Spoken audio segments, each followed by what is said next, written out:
시간은 누구에게나 공평하게 주어집니다. 매년 차곡차곡 쌓이는 마일리지처럼 아이는 서서히 청년이 되어가고 청년은 자연스레 늙어 노화의 길로 접어들죠. 하지만 나이 들미 곧 노쇠를 의미하는 것은 아닙니다.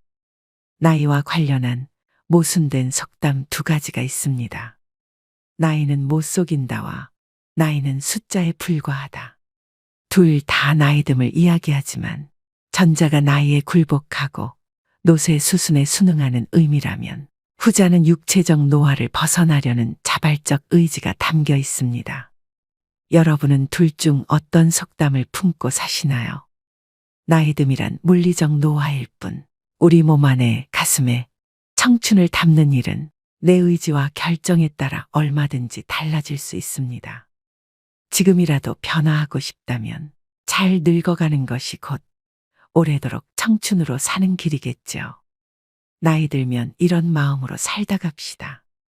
삶을 남과 비교하지 말고 남을 원망하지 말고 부모로서 자식이 잘 되길 바래도 자식들에게 너무 기대하지 말고 지난 날을 후회하지 말고 내 운명이라 생각하고 운명이 다해 세상 떠날 때 부와 권력, 명예 다 놓아버리고 빈손으로 홀가분하게 미련 없이 미소 짓고 떠나게 해달라고 기도하며 삽시다.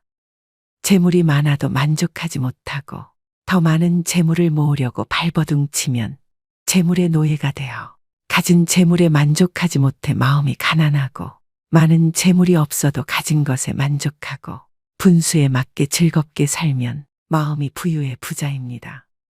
가난한 사람과 부자는 마음먹기에 달려 있습니다.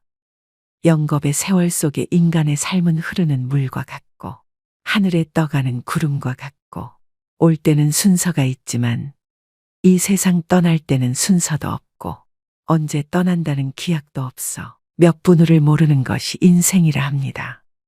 지난 날은 다시 돌아올 수 없고 미래는 기약이 없으니 지난 일에 미련 갖지 말고 미래를 너무 기대하지 맙시다. 지금 주어진 이 시간이 생애 제일 소중하다고 생각하며 보람있고 즐겁고 행복하게 보냅시다. 노년에 친한 친구가 두 사람만 있어도 인생을 잘 살았다는 말이 그때는 마음에 와닿지 않았는데 정년 후에야 실감이 납니다.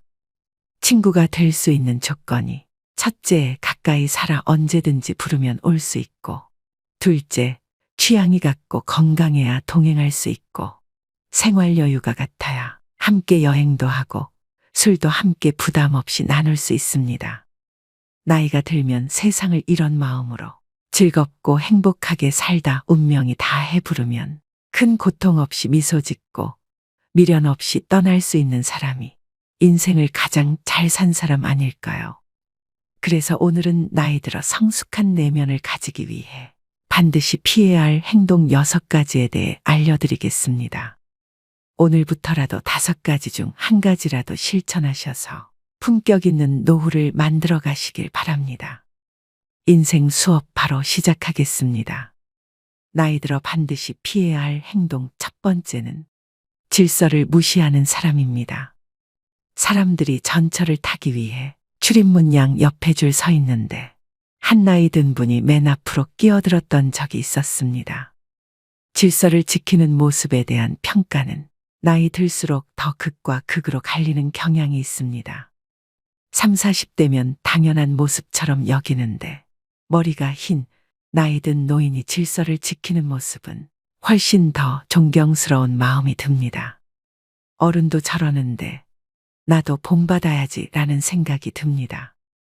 30대, 40대도 어른인데 유독 노인에게 이런 마음이 든 이유는 무엇일까요? 바로 사회의 어른 근본이란 생각이 크기 때문입니다. 반면 노인이 질서를 무시하는 모습은 더 추하게 보입니다. 어린 사람보다 더 비난을 받는 이유는 모범을 보일 위치에 있는 사람이기 때문입니다. 오래전 줄을 서자 차선을 지키자라는 캠페인이 벌어진 적이 있습니다. 사고를 예방하고 모두가 편해지는 길이라는데 공감했습니다. 새치기하고 무단횡단하는 것은 정말 부끄러운 모습입니다. 그런데 이런 행동을 어른이 버젓이 하는 모습에 질서를 가르치던 부모는 아이의 눈을 가리게 됩니다. 배울 것이 없는 것은 괜찮습니다. 하지만 배우지 말아야 할 것을 하는 것은 어른으로서 부끄러운 일입니다. 이런 부끄러움은 나이가 들수록 더 커져 추하게 보이기까지 합니다. 아프거나 거동이 불편한 사람은 예외를 둘 수 있지만 나이 들어 질서를 무시하는 사람들을 보면 나이를 어떻게 먹었는지 혀를 차게 되고 자기만 아는 형편없는 사람으로 여기게 됩니다. 두 번째는 책임을 회피하고 남 탓하지 말아야 됩니다. 우리가 어른에게 기대하는 것 중 하나는 바로 성숙한 태도와 책임감입니다. 그렇다면 왜 책임을 회피하고 남 탓하는 사람이 나이값 못하고 취해 보일까요? 그 중심에는 존경의 가치와 신뢰의 손실이 있습니다. 우리는 일상에서 많은 선택과 결정을 내립니다. 그 과정에서 발생하는 실수나 실패는 자연스러운 일입니다. 자신의 잘못을 인정하고 그로 인한 결과를 받아들이는 것이 성숙한 어른의 모습입니다. 반면 남 탓만 하는 사람은 그 순간 그의 성숙함은 사라지고 존경의 대상에서 멀어집니다.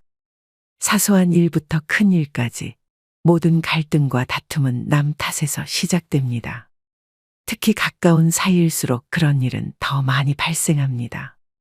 부부 사이나 부모와 자식 관계에서 남 탓으로 인한 갈등은 작은 불씨에서 시작해 결국 끌 수 없는 화재로 발전하곤 합니다. 어떤 경우든 남을 원망하지 마세요.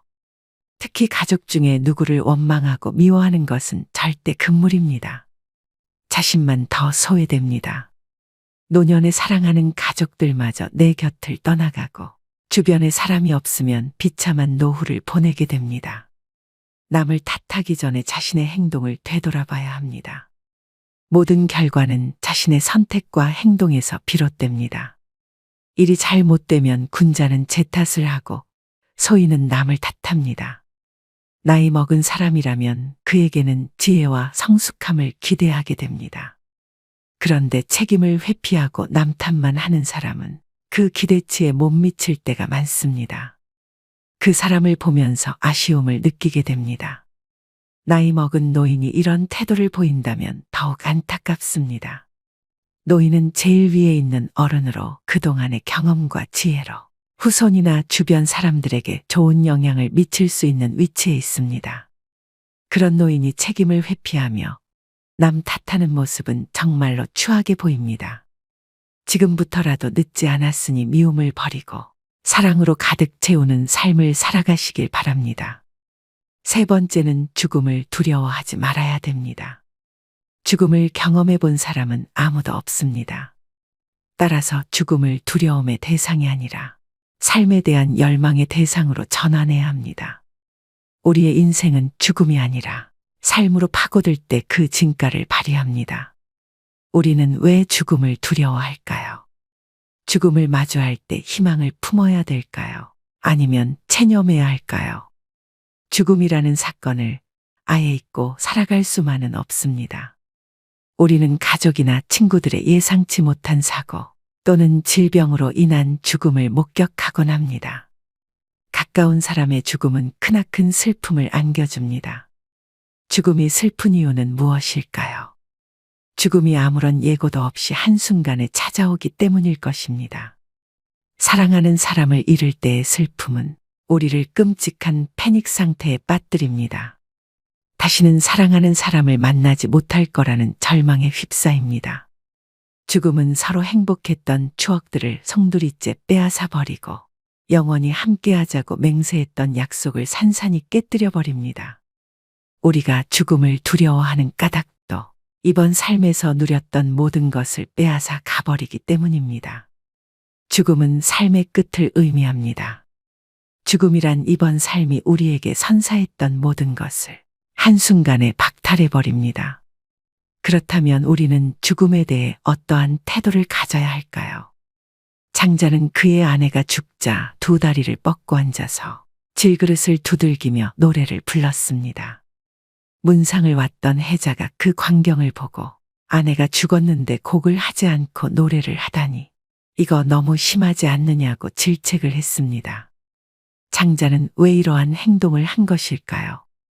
장자도 아내가 죽었을 때 처음에는 슬퍼서 목 놓아 통곡했다고 고백합니다. 하지만 곧 장자는 사계절이 되풀이해서 흘러가는 것과 마찬가지로 죽음은 소멸이 아니라 변화의 과정이라는 하늘의 운명을 깨달았습니다. 태어나기 전 인간에게 삶이란 없었습니다. 우연히 기가 형성되고 인간으로 태어나면서 삶이 시작된 것입니다. 죽음이란 이제 다시 변화의 과정을 통해 태어나기 전으로 돌아가는 것입니다. 우리에게는 가족의 죽음이든 자신의 죽음이든 운명으로 받아들이는 태도가 필요합니다. 인간이 죽는다면 그저 태어나기 전으로 돌아갈 뿐입니다. 죽음 이후를 막연히 두려워할 필요가 없습니다. 네 번째는 허풍을 심하게 떨거나 자랑을 너무 많이 하는 것입니다. 나이 들어서까지 입만 열면 잘난 척과 허풍을 떠는 사람이 있습니다. 제 주변 친구 중 한 명은 그렇게 자식 자랑을 합니다. 살면서 하지 말아야 할 자랑 3가지를 꼽자면 배우자 자랑, 자식 자랑, 돈 자랑이라고 합니다. 이 가운데서도 특히 아무리 친한 친구 사이라도 하지 말아야 할 자랑이 있는데 그것이 바로 자식 자랑입니다. 사람들 가운데는 자식들 일로 인해 자랑을 할 것이 많은 사람도 있지만 그렇지 않은 사람도 있지요. 특히 자식 때문에 속을 썩이고 있거나 고민이 많은 사람이 있습니다.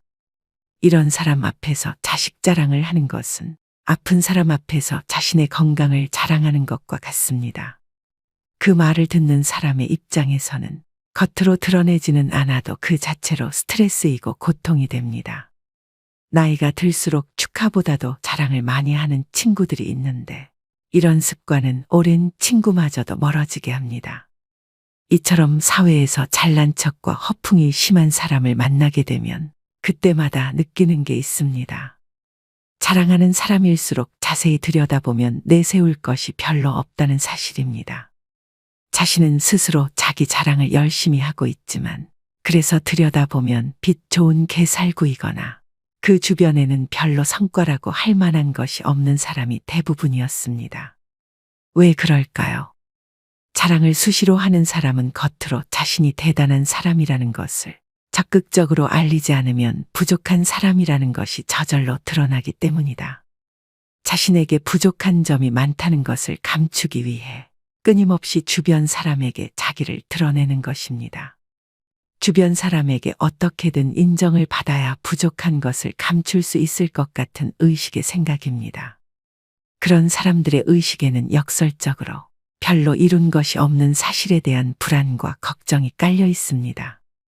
반면 무엇인가를 이룬 사람은 그것을 굳이 자랑하려 하지 않습니다. 아니, 자랑할 필요가 없습니다. 자랑하지 않아도 그들이 갖춘 것은 저절로 드러나기 때문입니다. 경제적으로나 정신적으로나 부유하든 그렇지 않든 과시를 주목적으로 하는 사람일수록 자랑하는 것만큼 실제로는 보잘것없을 가능성이 큽니다. 실제로 내가 갖고 있는 것과 이룬 것과 별개로 과시를 목적으로 하는 사람일수록 스스로 자신이 부족한 사람이라는 사실을 계속 강조하는 것이겠죠. 사람들과의 관계에서 항상 겸손하고 베풀 줄 아는 것. 겸손과 베푸는 삶을 실천할수록 실제로 부자 마인드에 가까워지는 법입니다. 그렇게 아름답게 늙는 것입니다. 그것이 진짜 부자들의 자세이기 때문입니다.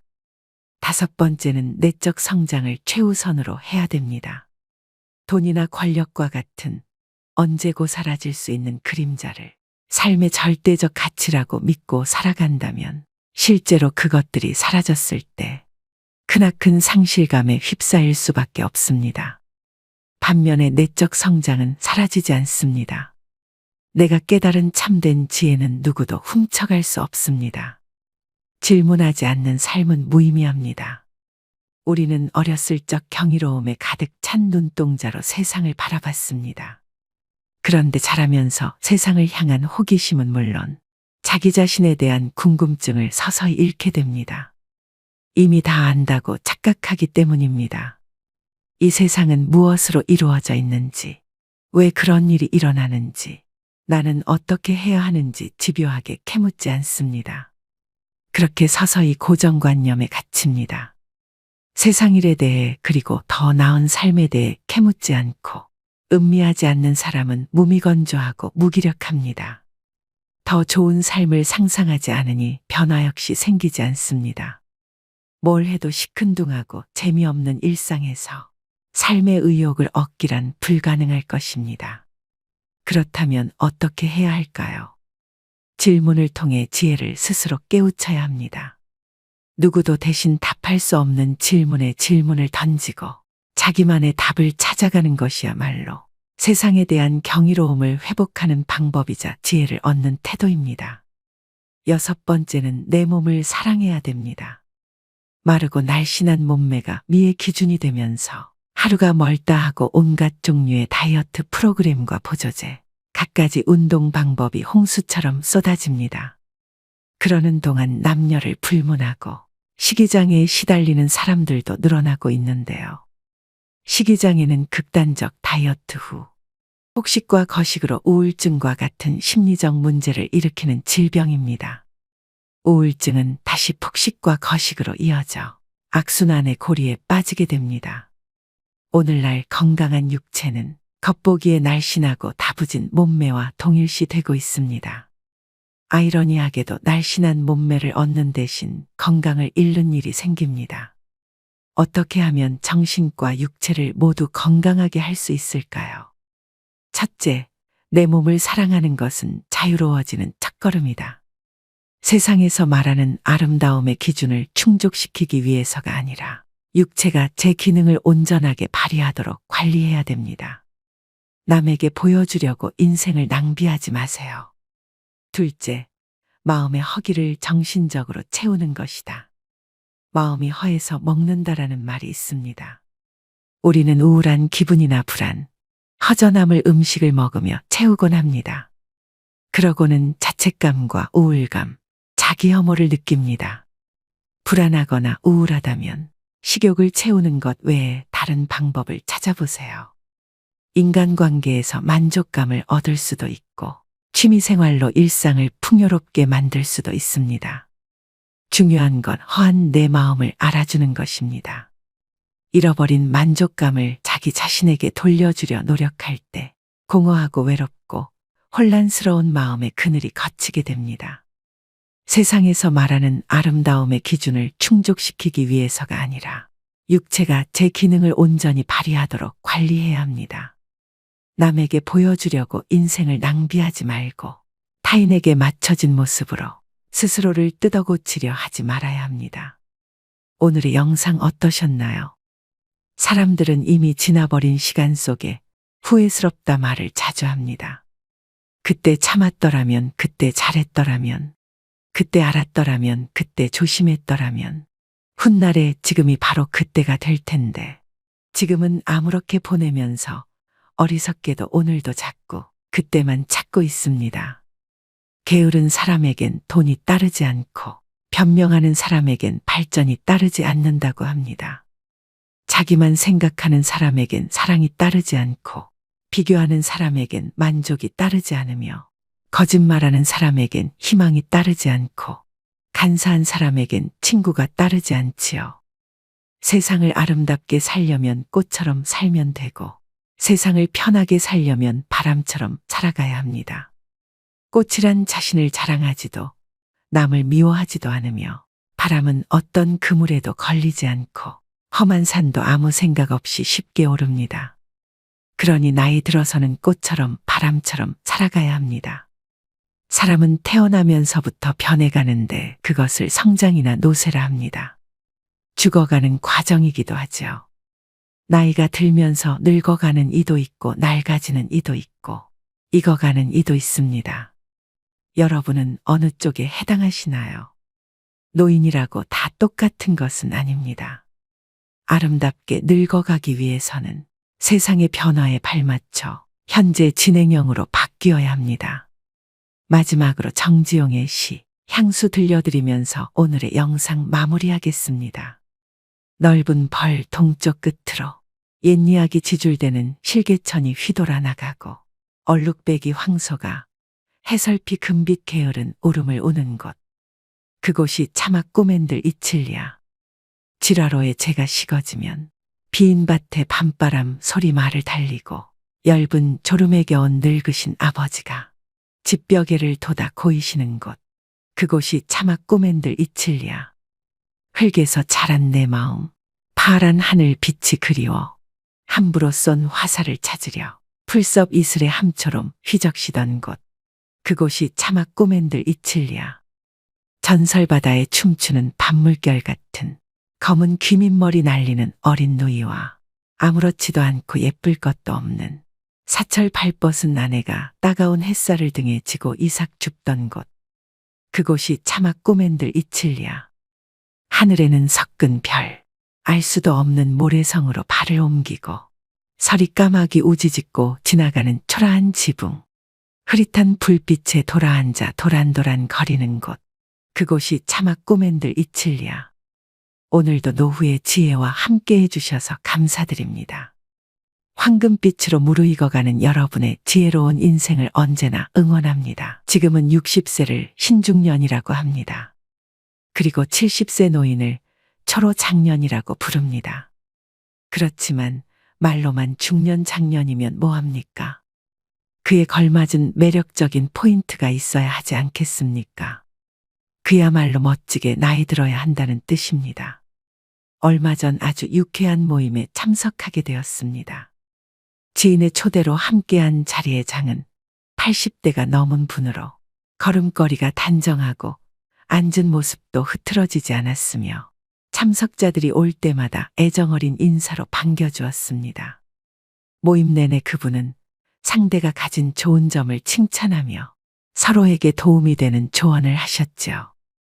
식당의 주인에게도 위트 넘치게 대하였으며 마지막에는 조용히 밥값까지 자신의 카드로 지불했습니다. 한 번도 염색하지 않으셨다는 머리는 화이트와 그레이가 어울려 더욱 단정한 모습을 보이셨고 하얀 셔츠의 자켓 차림은 꽤 멋있는 옷차림이었습니다. 10명이 모여 식사를 하였는데 모임이 파하고 집에 돌아와도 유쾌한 기분이 내내 들었습니다. 아름다운 노년의 전형을 보게 된 것 같아 앞으로의 지향점도 생기기도 해서 좋은 기분이 들었는데요. 우리가 흔히 매력이 있다고 하면 용모가 멋지고 아름다운 젊은이들을 떠올리기 쉽지만 나이 든 분들의 매력은 경륜까지 더해져 훨씬 깊이가 있다는 것을 깨닫게 된 좋은 경험이었습니다. 여러분은 이 노신사를 보고 어떤 생각이 드시나요? 우리는 늙는 것이 아니라 익어가는 것이라 했습니다. 그런데 익어가더라도 곱게 익어가고 익어갈수록 매력이 넘치지 않으면 안 됩니다. 다 늙어서 무슨 매력이냐 하시는 분들도 분명 계실 겁니다. 매력은 더 이상 젊은이들만의 전유물이 아닙니다. 나이 들어 늙어가는 노인도 충분히 매력적입니다. 그러나 노인들은 대개 늙었다는 이유로 매력이라는 단어에 거리를 두는 옷차림과 언행을 하는 것을 쉽게 볼 수 있습니다. 그렇지만 오히려 나이가 들수록 외모에서부터 개인 취향인 옷차림까지 시각적, 정신적인 부분까지 포괄적인 항목에서 매력을 느낄 수 있어야 살아가는데 활력이 생길 수 있습니다. 영국 런던의 정치경제대학교 교수였던 캐서린 하킴은 매력 자본이라는 개념을 만들었습니다. 한마디로 매력이 능력이자 경쟁력이라는 말인데요. 그녀가 말한 매력은 잘생긴 외모만을 뜻하는 것이 아닙니다. 유머 감각과 활력, 세련미, 상대를 편안하게 하는 기술 등 다른 사람의 호감을 사는 멋진 태도나 기술을 말합니다. 이런 멋진 태도나 기술은 나이가 많다고 쇠퇴하지 않는다는 것입니다. 오히려 더 좋아질 수도 있습니다. 이것이 바로 나이듦의 지혜와 여유가 아니겠습니까? 그렇다면 나이 들수록 잃어가는 매력을 어떻게 유지할 수 있을까요? 다음에 5가지를 충실히 실천하시면 여러분들도 분명 매력 자본을 갖춘 멋쟁이 노인이 될 수 있습니다. 영상 끝까지 시청하시고 오늘부터 바로 실천해 보시길 바랍니다. 첫째, 자주 웃으셔야 합니다. 얼마 전 지하철의 경로석에 앉은 노인들을 유심히 관찰해 보았습니다. 거의 모든 노인의 인상이 찌그러져 있었는데요. 이처럼 대개 노인하면 인상이 찌푸려져 있는 모습을 떠올립니다. 그러나 가끔 인터넷에서 사진을 검색하다 환하게 웃고 있는 주름진 노인의 얼굴을 보면 훨씬 안정감을 주고 세월의 깊이를 느끼게 해줍니다. 그러니 자주 크게 일부러라도 웃으셔야 합니다. 상대가 한 말의 웃음소리로 화답해주면 상대와의 관계도 좋아질 것입니다. 되도록 늘 웃는 얼굴을 유지하셔야 합니다. 좋은 인상을 주려면 늘 웃는 연습을 해보는 것입니다. 거울을 보고 입꼬리 올리고 씩 웃어보세요. 나이 들어 웃는 얼굴을 만드는 것이야말로 가장 중요한 매력 포인트입니다. 둘째, 항상 마음의 여유를 가지셔야 합니다. 특히 사소한 일에 이러쿵저러쿵 따지지 말아야 합니다. 나이 들어가면서 불평불만이 잦은 것은 듣는 사람에게 동정심을 일으키지도 못하고 오히려 흉하다는 생각을 하게 합니다. 조금 불편해도 왜 나를 챙기지 않지 하는 마음을 버리고 마음의 여유를 가지셔야 됩니다. 마음에 안 들고 불편하더라도 웬만한 것들은 모두 양보하며 웃어넘기세요. 그래야 멋진 노년이 될 것입니다. 셋째, 품격을 지키셔야 됩니다. 무단횡단하는 일이 나이든 이의 특권은 아닌 것과 같이 삼가야 할 것은 확실히 삼가야 됩니다. 나이 들었으니 용인 되겠지 하는 생각은 하지 말아야 됩니다. 오히려 나이 든 사람이 하는 말을 듣게 됩니다.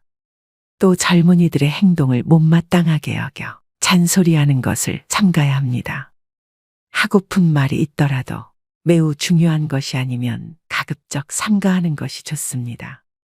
음식을 앞에 두고 맛을 타박하지 말고 감사의 인사를 전한다면 더욱 맛있는 식사를 할 수 있을 것입니다. 음주 후에도 중언부언을 삼가시고 몸가짐을 흐트리지 않아야 합니다. 나이가 들면 청력의 손실로 목소리가 점점 커지니 말할 때도 주의 깊게 이야기해야 됩니다. 노인이라도 다 똑같은 노인이 아닙니다. 시기적절한 유행도 외면하지 말고 나이 들수록 자신의 외모도 다듬고 가꾸고 옷차림도 더 신경 쓰셔야 합니다. 그래야 노년의 품격이 자연스럽게 드러나는 것입니다. 넷째, 하루를 만끽하며 사셔야 합니다. 과거의 일, 특히 왕년의 내가 하지 않는 것입니다. 그리고 미래도 걱정하지 말아야 합니다. 불생불멸의 진리와 인과응보의 진리가 있습니다. 인생은 생로병사의 이치에 따라 돌고 도는 것입니다. 노인에게 내일은 없고 내 인생의 가장 젊은 날은 오늘입니다. 오늘에 최선을 다하고 즐겁게 살면 매력적으로 보이게 됩니다. 거기에 더해 세상을 사랑의 마음으로 보고 인생을 관조하면 망하는 일상이 감사생활로 변하게 되어 표정도 온화해지고 말씨도 부드러워지니 매력지수는 한층 상승하게 될 것입니다. 즉, 세상을 선한 눈으로 바라보면 세상은 더욱 아름답게 보입니다. 그리고 측은지심과 자비가 넘쳐나게 되는 것이죠. 미국 대통령이었던 루즈벨트의 부인 엘레나 여사가 남긴 명연설문 중에 한 구절 중에 이런 말이 있습니다. 아름다운 젊음은 우연한 자연현상이겠지만 아름다운 노년은 누구도 쉽게 빚을 수 없는 예술작품이다. 그렇습니다. 오늘이라는 현재에 충실하고 만끽하고 사셔야 됩니다. 다섯 번째, 긍정적이고 적극적으로 살아가셔야 합니다. 긍정적인 태도는 실제로 기대 수명을 7년까지 연장한다고 합니다. 행복한 노년은 거저오지 않습니다. 건강하고 행복한 80세는 수십 년 전부터 차곡차곡 쌓아올린 노력의 결과물입니다. 이제 부정적인 모든 것은 지우는 것입니다. 자신의 익어감을 편안히 순리대로 받아들이는 것이 훨씬 더 평안하고 매력적이며 중후한 멋을 풍기게 되는 것이 아닐까요? 그리고 조금은 바보같이, 조금은 믿으며 사는 것입니다. 베푸고 사는 것이 당장은 손해라는 생각이 들 수 있지만 오히려 멀리 보면 큰 이익으로 돌아옵니다. 베푸는 것에는 세 가지가 있습니다. 정신, 육체, 물질 세 방면이 있는데요. 재물이 있으면 재물로, 재물이 없으면 힘으로 도울 수 있는 방법을 찾아야 합니다. 어떤 조직에서라도 책임이 맡겨지면 망설임 없이 몸을 던져 정열적으로 책임을 완수하는 것입니다. 여러분 어떠신가요? 어떻게 늙어갈 것인가는 모든 노인들의 화두일 것입니다. 사람이 각기 살아온 역사가 다른 것처럼 늙는 것도 각자 다를 수밖에 없습니다. 품위를 지키며 보람차고 아름답게 늙는 사람이 있는가 하면 그렇지 못한 경우도 있습니다. 멋지거나 추하거나 또 행복하거나 불행한 노년이 되는 것은 모두 자신의 책임입니다. 우리는 모두 살아온 궤적이 다릅니다. 모든 노년이 즐거움과 행복을 같이 누릴 수 없는 것이 당연하죠. 나이듦은 누구에게나 찾아오는 그리 반갑지 않은 손님입니다. 하지만 그 손님과 어떻게 공존하며 살아갈 것인지는 여러분의 선택과 태도에 달려 있습니다. 즉, 노력 여하에 따라서 아름답고 행복하게 늙어갈 수는 있습니다. 올해 여러분은 어떤 모습으로 나이 들어가기를 기대하고 계신가요? 그리고 여러분의 행복한 노후를 위해 어떤 노력을 기울이고자 하시나요? 이것을 지키지 않으면 땅을 치고 후회한다고 하는데요. 행복한 노후를 위한 원칙 5가지를 말씀드리겠습니다. 첫 번째는 더 이상 잃지 않는 것이 기본입니다. 어느 자산관리사는 어르신들께는 주식이나 펀드를 절대로 권하지 않는다고 합니다. 돈이 불어날 때는 좋아하시지만 팔지 못하고 나중에 손해를 입게 되면 괴로움이 이만저만이 아니라는 것인데요. 젊은이들은 다시 벌어서 메우면 된다고 생각하고 털어버리지만 어르신들은 다시 복구할 수 없다는 절망에 사로잡혀 일상이 무너지게 됩니다. 앞으로 일을 해서 돈을 벌 수 없고 모아놓은 돈을 가지고 죽을 때까지 생활해야 한다는 불안에 사로잡히게 되면 어딘가에 투자를 해야 될 것만 같기도 합니다. 그러다 보면 누가 뭐를 해서 돈을 많이 벌었다는 소위 카더라 이야기에 넘어가게 되어 노후 자금을 몰빵했다가 전 재산을 잃기도 합니다. 건강도 마찬가지입니다. 사람들은 좋은 것을 먹고 몸에 좋은 것을 함으로써 더 건강해지고자 노력하는데요. 고혈압이나 당뇨병, 고지혈증 같은 만성 질환에 걸렸을 때는 꾸준히 처방약을 복용해서 현재의 건강을 유지하는 것이 우선입니다.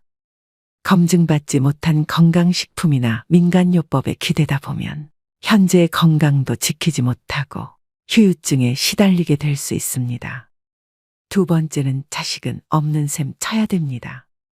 불안장애나 우울증으로 병원을 찾는 어르신 중에 상당수는 자식 문제로 스트레스를 받다 병이 생긴 분들이라고 합니다. 자식의 이혼, 범죄, 사업 실패 등 자녀를 걱정하는 주제도 가지각색입니다. 재산이라도 조금 있으면 자식들은 마치 부모가 일찍 죽기를 바라듯이 유산을 놓고 다투기도 합니다. 또 자식에게 물심양면으로 도움을 주다가 고생하는 어르신들도 적지 않은데요. 하지만 막상 부모가 어려움에 처했을 땐 자식은 나 몰라라 하는 경우가 부지기수입니다. 그렇게 자식으로부터 외면받고 마음고생하는 어르신들을 주변에서 흔히 볼 수 있죠. 경제적으로 자립하지 못했다고 해서 계속 퍼주면 내 노후가 먼저 무너지게 됩니다. 나이 들수록 자식과 부모 관계는 서로를 너무 많이 의존해서는 안 됩니다. 그래야만 정신적으로 건강한 노후 생활을 할 수 있는 것이죠. 자식에 대해서 신경 쓸 시간의 절반이라도 내 옆에 있는 배우자에게 서로 신경 쓰고 아껴주면 더 행복한 말년을 보낼 수 있을 것입니다. 세 번째는 새로운 관계를 만드셔야 됩니다. 나이가 들수록 고립되어 지내게 됩니다. 알고 지내던 사람들도 하나둘씩 건강상의 이유로 밖에 나가지 못하게 되는데요. 그 중에는 안타까운 병이나 사고로 죽어가는 이도 있습니다. 사회적 고립과 우울증을 예방하기 위해 지속적으로 사회활동을 하고 마음 맞는 사람들과 꾸준히 만나면서 소통하는 것이 중요합니다. 여러분은 나이 들수록 제일 두려운 게 무엇인가요? 아마 대부분의 분들이 치매가 걱정된다고 말씀하실 텐데요. 우울증은 치매의 원인 중 하나라고 합니다. 그만큼 노후의 정신 건강을 위해서는 외로움, 고립감을 극복하시는 게 가장 중요합니다. 친구를 사귀기 위해서는 사람들이 있는 장소에 가야 합니다. 기존의 인연을 이어가는 모임도 중요하지만 같은 취미를 가진 사람들이 모인 동호회나 봉사활동 같이 새로운 사람을 만날 수 있는 기회도 만드셔야 됩니다. 혼자 되는 것이 두려워 마음이 맞지 않는 사람과 계속 인연을 유지하시는 분들이 있습니다. 그런 점에서도 새로운 관계를 맺어 아프고 속상한 일이 있을 때 만나서 얘기할 이가 있어야 합니다. 네 번째는 나에게도 너그럽고 남에게도 너그러워야 합니다. 일생을 아주 단순하게 나누면 행운, 보통, 불운으로 3등분 할 수 있을 것입니다. 하지만 삶이 그렇게 단순하지만은 않지요. 행운과 보통의 경계선에 위치한 일이 발생하는 경우 누구는 행운으로 받아들이고 누구는 보통으로 받아들입니다. 즉, 삶을 어떻게 대하느냐에 따라 달라집니다. 항상 내가 맞고 남은 틀려야 한다고 고집하는 이는 자신이 틀릴 때마다 화가 나서 싸울 것입니다. 나도 틀리고 남도 틀리다고 생각하는 사람은 매사에 부정적입니다. 남편도 마음에 안 들고 자식도 마음에 안 들고 직장도 마음에 안 들고 나라도 마음에 안 듭니다. 가장 마음 편하게 사는 사람은 나에게도 너그럽고 남에게도 너그러운 사람입니다. 세상에 대해서 기대하는 것이 하나도 없다는 것은 희망이 없다는 것인데요. 하지만 세상에 대해서 기대치가 너무 높으면 매사가 불행해집니다. 사람도 일도 돈도 내 기대를 채워주지 못합니다. 따라서 나에게도 만족하고 남에게도 만족하는 삶을 살아야 합니다. 마지막 5번째는 현재에 집중해야 합니다. 옛날은 옛날이라고 생각을 하고 툭툭 털고 일어나야 합니다. 과거에 행복했다는 생각 때문에 현재가 불행하게 느껴져서는 안 됩니다. 과거의 트라우마로 인해 아직까지 불행에서 벗어나지 못해서는 안 됩니다. 미래에 대해서도 마찬가지입니다. 희망을 잃고 절망에 빠지면 현재도 불행해집니다. 장밋빛 미래에 현혹되면 현재를 대강대강 살면서 꿈을 쫓는다고 생각하기 쉽습니다. 과거의 잘못을 돌이켜보면서 같은 실수를 되풀이하지 말아야 한다는 점에서 과거 역시 무시해서도 안 되겠죠. 미래에 대한 희망도 필요하고 미래에 대한 걱정도 필요합니다. 하지만 삶의 중심은 언제나 현재여야만 한다는 것을 명심하셔야 됩니다. 행복하고 건강한 노년을 위한 필수 원칙 5가지를 말씀드렸는데요. 사람들은 살다 보면 흔히 지금보다 더 나빠질 게 없다는 말을 하곤 합니다. 하지만 과거가 현재가 되고 현재가 미래가 됩니다. 최악의 시점이라고 생각이 들던 과거의 한때도 지금 돌이켜보면 그때가 지금보다는 나았다는 생각이 들 수 있을 텐데요. 60살이 되면 50살이었을 때를 생각하면서 그때는 좋았다고 여기고 80살이 되면 70살이었을 때가 좋았다 여기기 마련입니다. 그렇기 때문에 나이 들어서도 매 순간 계속해서 좋은 추억을 만드는 것이 중요합니다. 젊었을 때의 추억만이 나이 들어 힘이 되는 것이 아닙니다. 누구나 100살까지 살 수 있는 세상에서 나이 들어서 만들어진 좋은 추억도 훌륭한 인생 미천이 됩니다. 마지막으로 노후철의 명심보감을 들려드리면서 오늘의 영상 마무리하겠습니다. 부르는 데가 있거든 무조건 달려가라. 불러도 안 나가면 다음부터는 부르지도 않는다. 아내와 말싸움이 되거든 무조건 져라.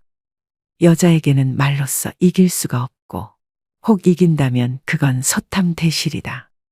밥도 제대로 못 얻어먹는 수가 있을 것이다. 일어설 수 있을 때 걸어라. 걷기를 게을리하면 일어서지도 못하게 되는 날이 생각보다 일찍 찾아올 것이다. 남의 경조사에 나갈 때는 제일 좋은 옷으로 차려입고 나가라. 내 차림새는 나를 위한 뽐냄이 아니라 남을 위한 배려다. 더 나이 먹기 전에 아내가 말리는 것 말고는 뭐든지 시작해보라. 일생 중에 지금이 가장 젊은 때다. 옷은 좋은 것부터 입고 말은 좋은 말부터 하라. 좋은 것만 하여도 할 수 있는 날이 얼마 남지 않았다. 누구든지 도움을 청하거든 무조건 도와라. 나 같은 사람에게 도움을 청하는 사람이 있다는 것을 감사히 생각하자. 안 좋은 일을 당했을 때는 이만하길 다행이다 하고, 믿었던 사람에게 배신당했다면 오죽하면 그랬을까 하고, 젊은 사람에게 무시를 당했으면 그러려니 하고 살자. 범사에 감사하며 살자. 적어도 3가지는 감사해야 한다. 나를 낳아서 키워준 부모에게, 이날까지 밥 먹고 살게 해준 직장에, 한평생 내조하느라 고생한 아내에게 감사하자. 이 3가지에도 감사함을 모른다면 사람의 도리가 아니다. 나이 들었어도 인기를 바란다면 입은 닫고 지갑은 열어라. 자식에게 용돈 주고 후배들에게는 가끔 한턱을 쏘고 아내와는 외식을 자주 하라. 어떤 경우에라도 즐겁게 살자. 현실의 고통도 지나고 보면 아무것도 아니다. 보고 싶은 사람은 미루지 말고 연락을 해서 약속을 잡아 만나라. 내일 죽는다고 생각하자. 오직 한 번뿐인 인생살이 순간을 소중하게 여기고 만나는 인연마다 귀하게 여기자. 오늘도 노후의 지혜와 함께 해주셔서 감사드립니다. 황금빛으로 무르익어가는 여러분의 지혜로운 인생을 언제나 응원합니다. 오늘은 조금 무겁고 현실적인 이야기를 나눠볼까 합니다. 인간이라면 누구도 피할 수 없는 한 가지가 있죠. 우리 모두는 언젠간 늙고 병들어 죽게 마련입니다. 죽음을 떠올리는 것을 금기시하는 우리는 죽음의 맨 얼굴을 애써 보지 않으려 하다가 부모나 배우자, 자식처럼 가까운 사람을 잃고 나서야 허둥지둥 죽음에 관해 생각합니다. 그러나 그것도 잠시, 산 사람은 살아야 한다며 또다시 현재에만 집중하지요. 하지만 우리 대부분은 호스피스 병동의 환자처럼 임종실의 주인공이 될 것입니다. 이처럼 우리 모두는 언젠가 죽음을, 사랑하는 이와의 영원한 이별을 준비해야 합니다. 사실 그보다 더 힘든 것은 죽음의 순간 작별 인사도 하지 못하는 것일 텐데요. 인간이 세상을 떠나기 전 때가 왔다는 것을 알 수 있다면 얼마나 좋을까요? 스스로 삶을 마무리하는 시간을 가질 수도 있고 사랑하는 사람의 마지막 순간을 지킬 수도 있을 것입니다. 인생이라는 웅장한 공연의 커튼이 내려가는 그 순간, 여러분과 저는 무엇을 뜨겁게 느끼면서 육체와 이별하게 될까요? 임종 직전 대부분의 사람들에게 나타나는 공통점이 있다고 하는데요. 그래서 오늘은 임종 전 일어나는 대표적인 6가지 증상에 대해 살펴보려고 합니다. 오늘의 영상 끝까지 시청하시고 인생의 마지막 여정을 위한 해안을 얻으셨으면 좋겠습니다. 바로 시작하겠습니다. 우선 첫 번째로 수면 시간에 변화가 생깁니다. 길게는 약 1달에서 짧게는 1주 전부터 수면 시간은 평소보다 길어지고 깨워도 별 반응을 하지 않습니다.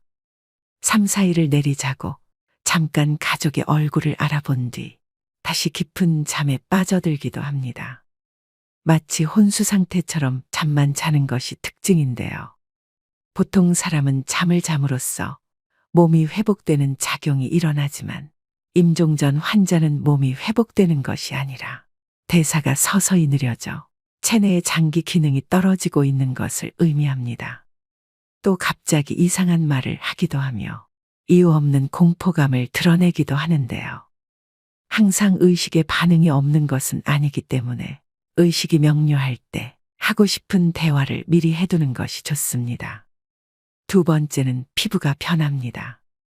임종 전의 피부 변화는 종종 발생할 수 있는 현상 중 하나입니다. 주로 다음과 같은 양상으로 나타날 수 있습니다. 첫째, 차가운 피부. 임종에 접어들면서 혈액순환이 감소하고 체온이 떨어지면서 손과 발, 얼굴 등이 특히 차가워질 수 있습니다. 둘째, 천진 및 발색 변화. 피부의 진피와 표피의 경계가 더욱 뚜렷해지고 피부가 창백해질 수 있습니다. 혈액순환이 감소하면서 발색 변화가 나타납니다. 셋째, 수족 부종. 종종 임종 전에는 신부전이나 체내 액체 이동의 변화가 생길 수 있어서 손과 발이 부어오를 수 있습니다. 넷째, 건조한 피부. 신체 대사가 감소하면서 피부가 건조해지는 것이 일반적입니다.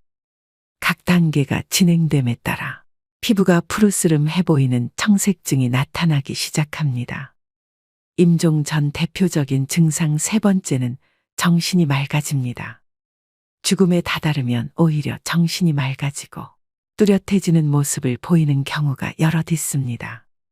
보통 이런 현상은 노화로 죽음을 맞이하는 노인들에게서 많이 발견되는 증상입니다.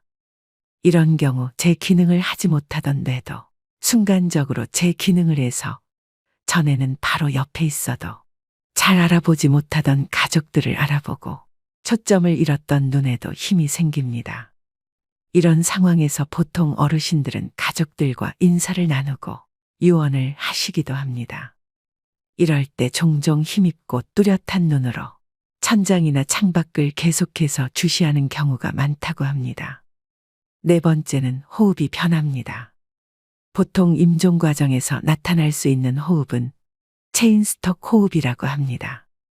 임종이 다다르면 숨을 몰아쉬고 또 잠시 멈췄다가 또 몰아쉬는 경우가 반복됩니다. 이런 경우 보통 임종 과정에 가까웠다고 보게 되고 자연스럽게 숨을 쉬지 못하고 목의 근육이나 턱, 가슴 근육 이런 것들을 많이 사용을 해서 숨을 쉬는 모습을 보입니다. 또 가래 끓는 소리가 나기도 하는데요. 죽음을 앞둔 사람은 가래를 삼키지도 뱉어내지도 못하게 되면서 목에 분비물이 쌓이게 됩니다. 따라서 숨을 쉴 때 가래 끓는 소리가 납니다. 영어에서는 죽음의 딸랑이라고 이를 뜻하는 단어가 있을 정도로 대표적인 임종의 신호이기도 합니다. 다섯 번째는 식욕 감소 및 갈증이 생깁니다. 임종 전 증상으로 며칠, 몇 주 동안 많은 사람들은 음식과 음료에 대한 욕구가 감소하는 것을 경험하는데요. 거식증으로 알려진 이러한 식욕부진은 신체 쇠퇴의 자연스러운 부분입니다. 몸이 필요한 것만 받아들이고 필요하지 않은 것은 배출합니다. 또 입이나 목이 건조해지고 입술이나 혀가 갈라지거나 침이 끈적끈적해집니다. 마지막 여섯 번째는 변실금이 생깁니다. 임종 전 환자는 소변색이 진해지고 양이 줄어들게 되는데요. 모든 근육의 힘이 서서히 풀리게 되면서 환자의 의지와는 상관없이 괄약근의 힘 조절 때문에 변실금이 생기곤 합니다. 임종이 가까워질수록 대변의 양이 많아지고 반대로 혈압은 저하되어 소변의 양은 줄어들게 됩니다. 여러분 어떠신가요?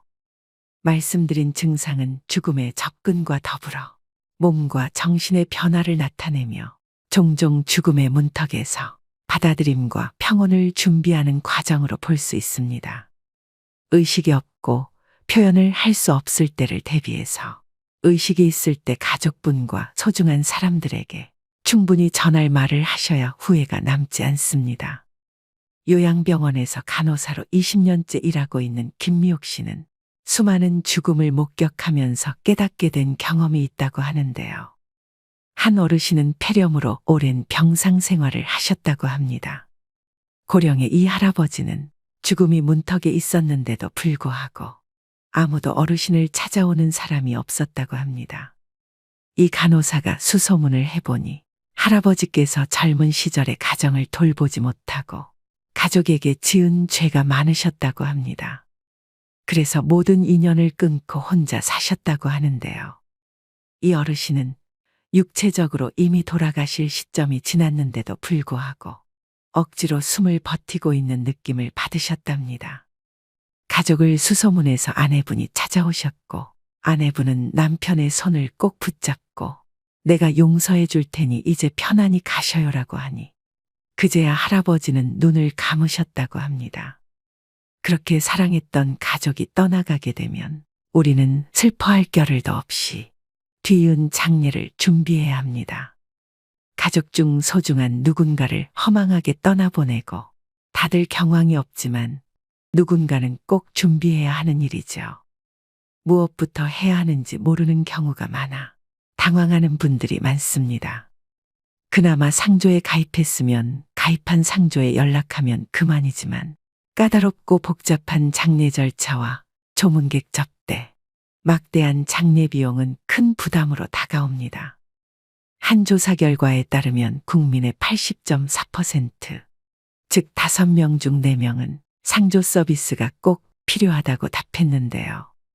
그렇다면 국내에 수없이 많은 상조회사 중 어떤 업체를 선택하는 것이 가장 현명할까요?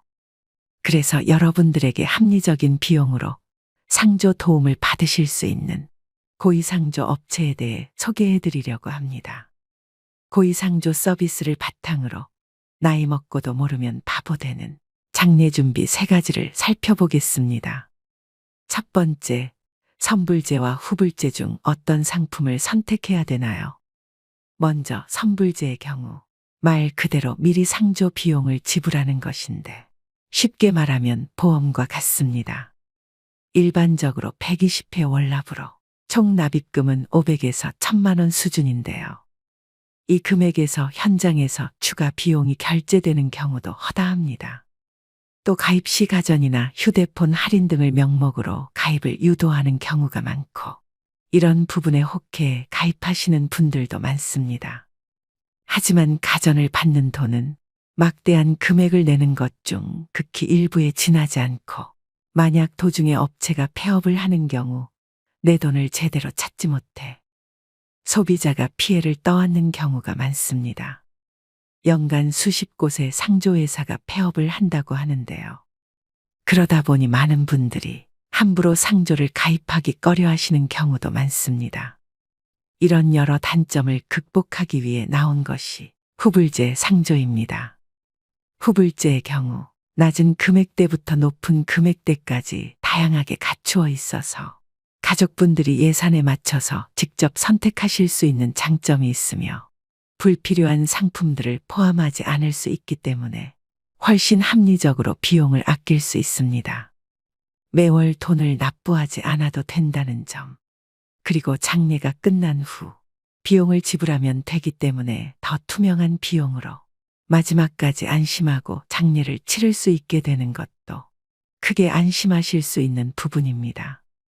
심지어 현재 선불제 상조를 이용하고 계시더라도 후불제로 전환하시는 게 더 이득일 수도 있습니다. 고위상조에서는 후불제 전환 비교 서비스도 제공해드리니 상담 받아보시길 추천드립니다.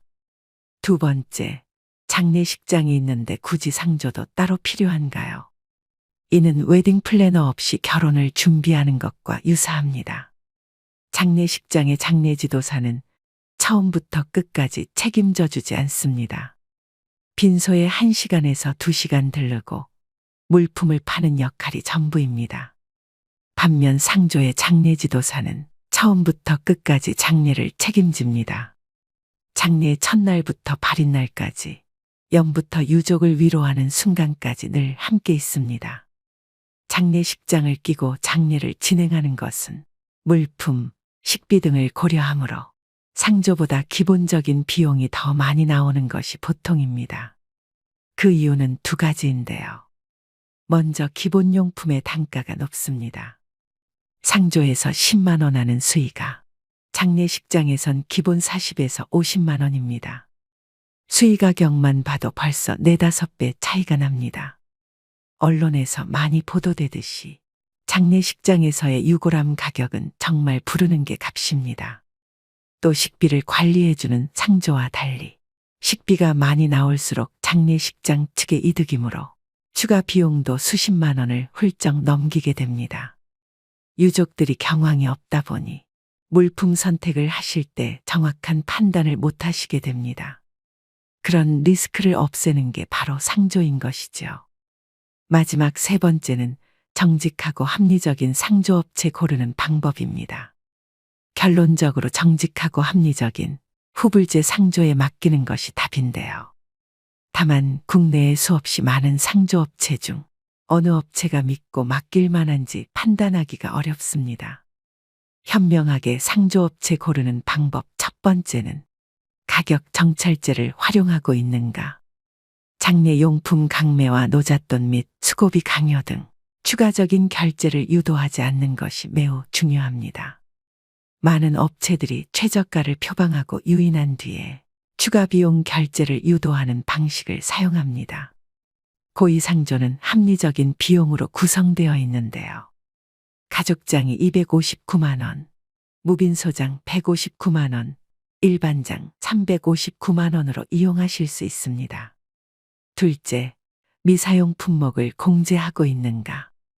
고의상조는 권리 포기로 간주한다. 다른 품목으로 대체 제공한다는 등의 부정적인 관행을 따르지 않습니다. 하지만 많은 업체들이 품목들을 사용하지 않았음에도 공제하지 않고 있는 것이 현실입니다. 셋째, 친절한 서비스를 제공하는가. 당연한 말이지만 상조의 하청의 재하청 구조 등으로 비싼 비용을 지불하고도 소비자의 당연한 권리인 친절한 서비스가 제공되지 못하는 경우가 빈번합니다. 고의상조는 24시간 직영상담센터 운영과 엄격히 선발된 장례지도사를 통한 친절한 서비스 제공이 고객 만족의 최우선입니다. 나이 들수록 모르면 바보 되는 장례준비 3가지에 대해 말씀드렸습니다. 이처럼 알면 알수록 꼭 필요한 게 상조라고 생각되는데요. 상조 서비스와 함께라면 전문가의 도움으로 온전히 애도에 집중할 수 있어 심적 부담감을 덜고 목돈이 필요한 장례를 물가 인상에도 변동 없는 금액으로 치를 수 있어 경제적 부담감을 덜 수 있습니다. 가족의 죽음은 슬프지만 누군가는 꼭 준비해야 되는 일입니다. 합리적인 고의상조를 통해서 사전에 장례 준비를 해놓는 것은 조금 더 현명하게 사랑하는 사람을 편안히 보내드리는 길일 것입니다. 전화 상담도 가능하니 필요하신 분들을 위해 전화번호를 남겨드립니다. 고의상조 1666-9784입니다. 가장 건강할 때 자신의 죽음과 사랑하는 가족의 죽음을 준비해 두면 남은 인생은 선물처럼 주어지고 노후를 더욱 활기차고 평온하게 살아갈 수 있을 것입니다. 오늘의 영상 어떠셨나요? 잘 죽으려면 잘 살아야 한다는 말이 있습니다.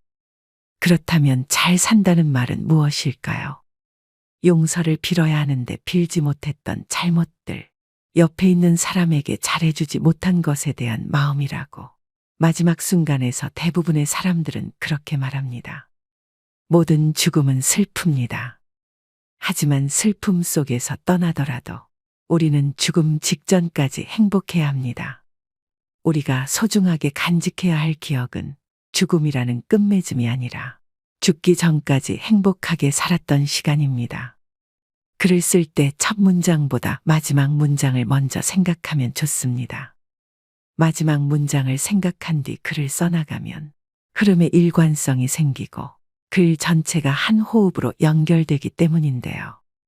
인생도 글쓰기와 다르지 않습니다. 자신의 마지막을 응시하는 것은 삶의 일관성을 부여하는 일입니다. 살다 보면 순간순간 중요한 갈림길에 서게 됩니다. 그때마다 자신의 마지막을 상상하며 후회하지 않을 선택을 한다면 인생의 중요한 것을 놓치지 않고 살아갈 수 있습니다. 여러분 모두 후회가 남지 않는 행복한 노후를 보내셨으면 좋겠습니다. 마지막으로 인생에 대한 좋은 글 읽어드리면서 오늘의 영상 마무리하겠습니다. 무엇이 삶이고 무엇이 늙음이고 무엇이 죽음인가. 현재의 행복에 최선을 다함이 삶이요. 이러한 삶이 오래되어 편해짐이 늙음이요. 영원히 쉬는 것이 죽음이라면 틀린 말일까? 사람들은 모든 면에서 양면성을 지닌다. 생과 사에 대해서도 그렇다. 어떤 사람들은 살기 위해 발버둥치고 또 어떤 이들은 쉽게 죽어버리려고 한다. 인간들 외에도 모든 생물은 열매를 맺는다. 벼 이삭도 쌀을 맺으면 그 줄기와 이파리는 누렇게 시들고 볼품 없어지는 것이다. 사과 나무도 사과를 연글게 할 무렵이면 그 이파리는 벌레 먹어 흉한 모습이 된다. 사람도 이와 같이 그 열매, 곧 아들과 딸을 장성시키면 늙고 병들어 볼품없는 모습으로 변해가는 것이다. 이러한 현상은 지극히 당연하고 자연스러운 것이며 우리는 그와 같은 모습에 오히려 존경심을 가져야 한다. 늙고 추하게 변해가는 것을 두려워해서는 안 된다. 또한 죽음을 두려워해서도 안 된다. 늙으면 쉬게 되는 것이고 죽는다는 것은 있던 것이 없어지는 것이 아니라 영혼과 육체가 분리되기 때문에 더 편히 쉬게 되는 것이다. 인생은 배를 타고 강을 건너가는 것과 같으며 강 저편에 닿으면 배를 버리고 무트로 올라가서 마을로 걸어 들어가는 것이다. 육신은 버리고 가야만 하는데요. 영혼은 마을로 들어가는 나그네인 것이다. 모든 것은 지나가게 마련이다. 고통의 괴로움도 시간이 지나면 새살이 돋아나서 괴로움의 상처는 아물게 마련이다. 어렵고 힘든 시기도 시간이 흐른 뒤에는 나에게 소중한 성장의 선물이 되었다는 사실을 깨닫게 될 것이다. 내 삶에는 희극만이 존재하지는 않는다. 희극과 비극이 늘 함께 공존한다. 나는 그것들과 함께 동행하면서 내 삶을 아름답게 꽃피우다. 때가 되면 소리 없이 지고 싶다. 오늘도 노후의 지혜와 함께 해주셔서 감사드립니다. 황금빛으로 무르익어가는 여러분의 지혜로운 인생을 언제나 응원합니다.